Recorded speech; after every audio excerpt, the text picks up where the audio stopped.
एक बार की बात है। उत्तरी भारत की पहाड़ियों के बीच बसे एक छोटे से गांव में मीरा नाम की लड़की रहती थी। वह 20 साल की थी और उसके सपने उसके गांव के ऊपर फैले आकाश जितने बड़े थे। मीरा अपनी बुजुर्ग दादी के साथ एक साधारण से मिट्टी के घर में रहती थी, जिसकी छत कपरैल की थी। उनकी जिंदगी सादी थी, लेकिन मीरा के दिल में ऐसे महत्वाकांक्षी सपने थे जिनकी कल्पना गांव का कोई नहीं कर सकता था। देव गांव ऐसा स्थान था जहां हर किसी का काम सबको पता होता था। सुबह सुबह औरतें कुएं पर सिर्फ पानी भरने नहीं बल्कि गपशप करने भी आती थी। शाम को मर्द बरगद के पेड़ के नीचे बैठकर अपने पड़ोसियों की जिंदगी पर ज़्यादा चर्चा करते थे और अपनी जिंदगी पर कम। ऐसे गांव में राज रखना नदी में सोना ढूंढने से भी ज़्यादा मुश्किल था। मीरा कपड़े बुनने का काम करती थी। वह अपनी दादी के पुराने लकड़ी के करगे पर सुंदर सूती कपड़े बनाती थी। काम ईमानदार था, लेकिन कमाई बहुत कम होती थी। वह दादी के हाथों को देखती जो उम्र के साथ कांपने लगे थे, और उसके दिल में दादी को एक बेहतर जिंदगी देने की बहुत इच्छा जागती थी। एक दिन किसी पास के कस्बे में कपड़ा बेचने गई मीरा ने कुछ ऐसा देखा जिसने उसकी जिंदगी बदल दी। शहर से आया एक व्यापारी ऐसे शॉल बेच रहा था जिन पर जटिल बहुत सुंदर कढ़ाई थी। छोटे छोटे शीशे और रंग बिरंगे धागे चमक रहे थे। उनकी कीमत मीरा के सादे सूती कपड़े से 10 गुना ज़्यादा थी। उस खूबसूरत शाल को खरीदने के लिए औरतें उस व्यापारी के इर्द गिर्द भीड़ लगाए खड़ी थी। वह उन्हें खरीदने के लिए बहुत बेताब थी। उस रात मीरा को नींद नहीं आई। उसके दिमाग में सिर्फ एक ही विचार जड़ जमा चुका था कि वह ये कढ़ाई सीख सकती है। वह ऐसे खूबसूरत काम बना सकती है। वह अपनी और अपनी दादी की जिंदगी हमेशा के लिए बदल सकती है। अगली सुबह उसकी दोस्त प्रिया उससे मिलने आई। मीरा बहुत गहरी सोच में बैठी हुई थी। प्रिया ने पूछा, मीरा क्या सोच रही हो?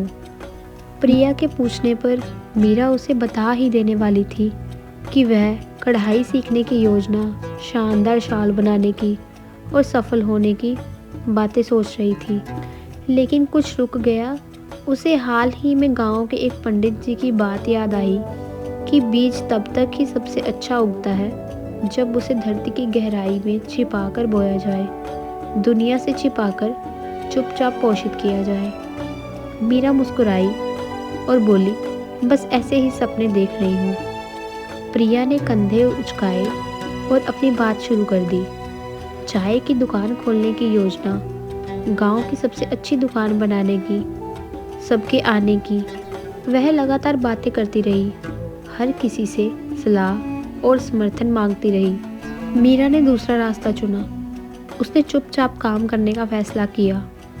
हर शाम अपनी बुनाई का काम खत्म करने के बाद वह छोटा सा तेल का दिया जलाती और कढ़ाई करने की प्रैक्टिस करती। पुराने कपड़ों को खोलकर टाके समझती, बचे हुए कपड़े के टुकड़ों पर अभ्यास करती।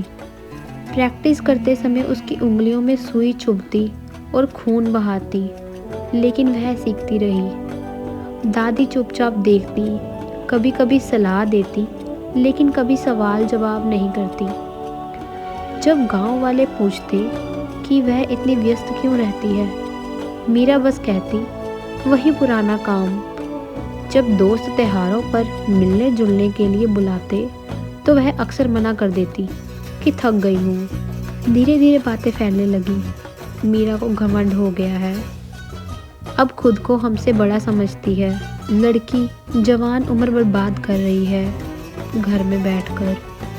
बुजुर्ग औरतें ताली बजाती। मीरा ये फुसफुसाहटें सुनती, अकेले में आंखें भर आती जैसे कांटे चुभ रहे हों। लेकिन वह अपना मकसद याद करती, दादी के कांपते हाथ, वह जिंदगी जो वह बनाना चाहती थी। आंसू पोंछकर फिर से काम में लग जाती। इधर प्रिया की चाय की दुकान कभी बनी ही नहीं। वह इतना समय सबकी राय लेने और सबसे बात करने में लगा चुकी थी कि वह उलझ गई और निराश हो गई। किसी ने कहा जगह गलत है, किसी ने कहा चाय की दुकान कभी नहीं चलती, कुछ हंसे भी। धीरे धीरे प्रिया का सपना दबकर ख़त्म हो गया। बहुत सारी रायों, मतलब बहुत सारी सलाह और जो हंस रहे थे वो उसके बोझ के तले दब गई। महीने बीतते गए, मीरा की कला दिन ब दिन निखरती गई। हर दिन उसके टाके और बारीक होते गए, डिज़ाइन अच्छे और सुंदर और जटिल होते गए। उसने रंगों को ऐसा मिलाना सीखा कि कपड़ा जीवित हो उठता। उसने अपना पहला शॉल बनाया, गहरा नीला और सुनहरे धागों और छोटे छोटे शीशों वाला, जो रोशनी में तारों की तरह चमकता। दादी ने उसे देखकर आंसू बहा दिए। वह बहुत ही भावुक हो गई और बोली, तेरी माँ की कला तुझ में है। उन्होंने शाल को हाथों में लिया। मीरा की माँ एक कुशल कारीगर थी, जो मीरा के छोटे होने पर ही चल बसी थी। लेकिन मीरा ने ये शॉल किसी और को नहीं दिखाया। अभी नहीं, उसने एक और बनाया, एक और, फिर और। सर्द रातों में जब उंगलियां जम जाती, गर्मियों में जब पसीना कपड़े पर गिरता, वह काम करती रहती। उसकी पीठ दुखती, आंखें जलती, लेकिन वह रुकती नहीं। हर रुपया बचाकर बेहतर धागे, अच्छे कपड़े और खूबसूरत शीशे खरीदती। किसी को नहीं बताती कि पैसा कहाँ जा रहा है। पूरे 1 साल चुपचाप मेहनत करने के बाद मीरा के पास 20 शॉल तैयार थे और वो सभी शानदार थे। एक सुबह मीरा ने शॉल सावधानी से पैक किए और 3 घंटे की बस यात्रा करने के बाद शहर पहुंची। वह सबसे बड़े बाजार में गई और सबसे बड़े कपड़े के व्यापारी के पास पहुंची। व्यापारी रहीम नाम का चतुर आदमी था। उसने शाल को बहुत गौर से देखा, हाथ हल्के से कांपे जब उसने शॉल को रोशनी में उठाया और बोला बड़े अविश्वास के साथ, ये किसने बनाया है?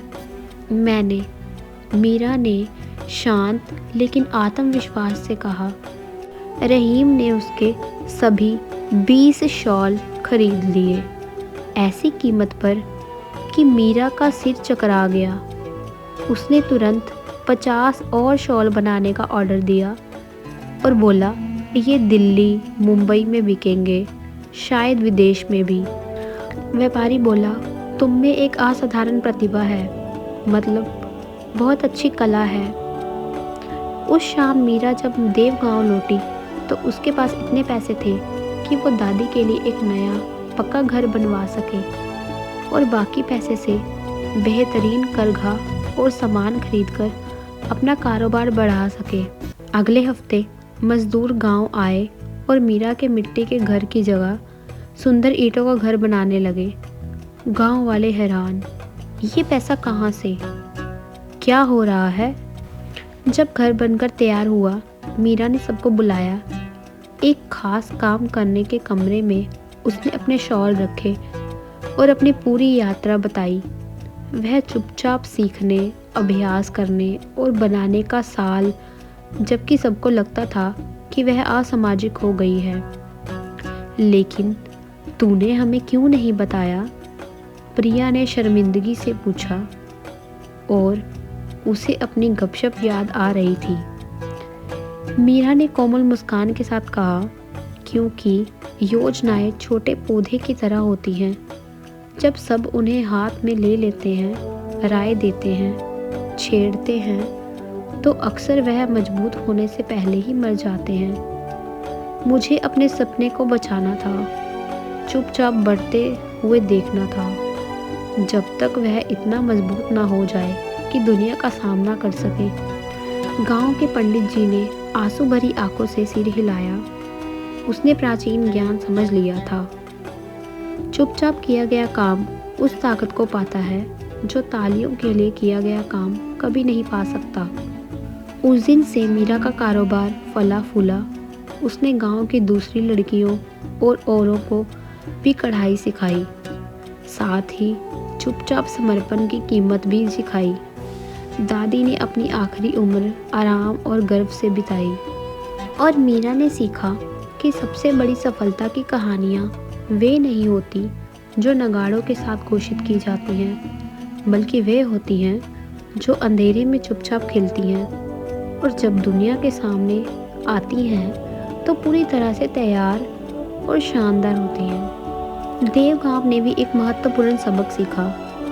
सच्ची उपलब्धियों के लिए दर्शकों की ज़रूरत नहीं होती, समर्पण की ज़रूरत होती है। सबकी सलाह की नहीं, अंदर से फोकस की ज़रूरत होती है। लगातार बात करने की नहीं, लगातार काम करने की भी ज़रूरत होती है। और कभी-कभी दुनिया को सुनाने का सबसे अच्छा तरीका यह है कि चुपचाप काम करना, जब तक कि नतीजे खुद बोलने न लगे और उनकी आवाज़ शब्दों से कहीं ज़्यादा ज़ोरदार हो जाए। तो आपको यह कहानी कैसी लगी?